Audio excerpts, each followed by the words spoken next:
if you look at the history of Camilla's royal career, it has been accompanied at every step by solemn statements from Buckingham Palace that, I wrote them down, she was just a friend, she's a very good friend. Okay, she's a girlfriend, but she will never be more than that because Charles and Diana will never divorce. And when they divorced, Charles was never going to remarry, and if he remarried, then Camilla was never going to be anything more than just quietly behind the scenes supporting her man. And then if he became king, she was going to be princess consort. And now he's become king, she was going to be queen consort. Yeah. And now, lo and behold, she's queen. Saturday morning, the 6th of May, it's Coronation Day on Times Radio Breakfast. Guests continuing to make their way into Westminster Abbey. We'll keep you posted as the day really gets underway. From about 9:30, we're expecting heads of state, British government ministers, foreign royals, etc. to make their way in. So we're keeping an eye out, fear not. Joining us now on Times Radio's rooftop terrace, just 100 or so metres away from the Great West entrance of the Abbey, is Patrick Jephson, who's the former private secretary and equerry to Diana, Princess of Wales, who will be joining Jane and Fee throughout the day as well today. Patrick, great to see you. Good to be here. Thanks for being here. How do you feel today? What is it that you're feeling? Well, my official answer is, of course, I'm thrilled and delighted because this is a wonderful day of celebration.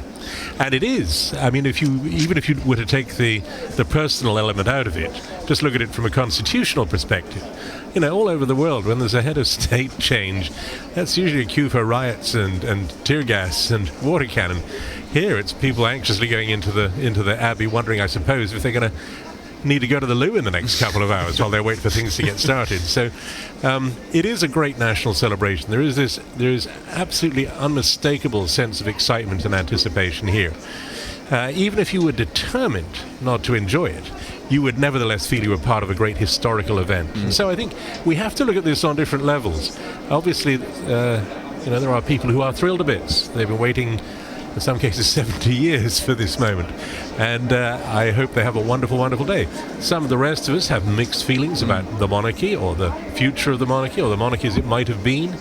And for us, there is this great moment of history, a sense of participating in the great national story. And if nothing else, particularly from up here, we've got a wonderful view. So I feel very privileged to be even here. Yeah. Did we get tinges of your unofficial answer in there?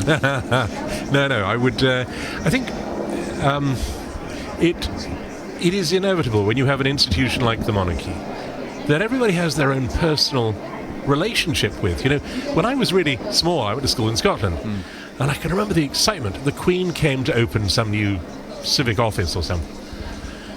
And we got off double maths to go and stand in the rain while the Queen's car went by at about 40 miles an hour. And I just had this slight blurry image of a woman in the back who I thought, gosh, that looks just like my mum. And she did, same hair and everything. And I thought, well, if the Queen gets me off double maths, I'm a fan. Yeah. And all over the country, maybe not today, it's Saturday, but anybody who's getting a day off double maths for royalty, I think has got the right relationship with it. I get uneasy when I see people getting terribly adulatory about it. I mean, the institution, fine, but the individuals are just human beings, and we know how fallible they are too. Would you have said that about the Queen, or are you making a point about King Charles? The Queen, I think, is in a class of her own, much as we look back at Queen Victoria. If you look at the Windsor women, they're the ones who keep the show on the road. You go back to Victoria, Alexandra, Queen Mary, Queen Elizabeth, the Queen Mother. Every time, it's the women who have kept the show on the road, who have dragged the men along, helped them do their duty. I think probably Camilla already belongs on that list. And obviously with my background, part of me is thinking, well, 8 years I worked for Princess Diana. She didn't come into the royal family to be a princess. She came in to be queen. So I will put in a word for my old boss. I still feel a great loyalty to her. And there will be a part of me today that is lamenting the fact that she is not here. Except I suspect she probably is in one form or another. You could even perhaps imagine that she would have been here. I mean, Andrew Parker Bowles is going to be in the congregation. Perhaps we'd have seen her 60-something-year-old Princess Diana is the most glamorous granny in the place. Yeah, indeed.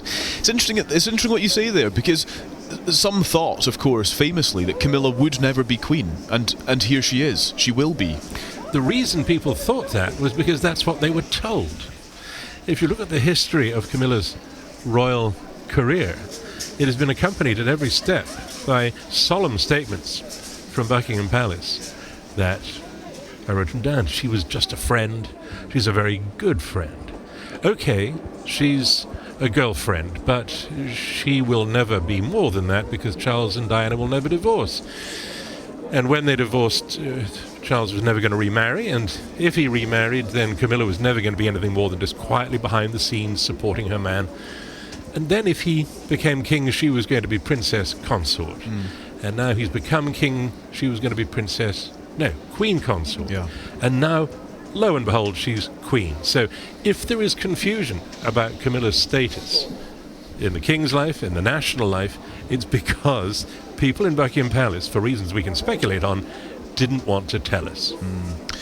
Just a final thought from you as well. It's so fascinating speaking to you, Patrick. What will King Charles do to the monarchy and for the monarchy? Well, that is a fascinating question, because all the time he's been waiting to be king, he has cast himself as a modernizer, as the new broom, counterpoint to the rather Victorian, fusty atmosphere of old Buckingham Palace. I suspect, having got there at this late stage in his own life, the modernization plans may have been adapted a bit, because I think until you're in the job, you don't know what you need to make it happen the way you want. He'll definitely leave his own mark on it. He already is. But part of the magic of the monarchy is that it doesn't change. It's not there to change. It's not there to be a leader in thought or culture or any other field. It's there to be the monarchy, to be this unchanging focus of national unity, and I hope he doesn't mess with that.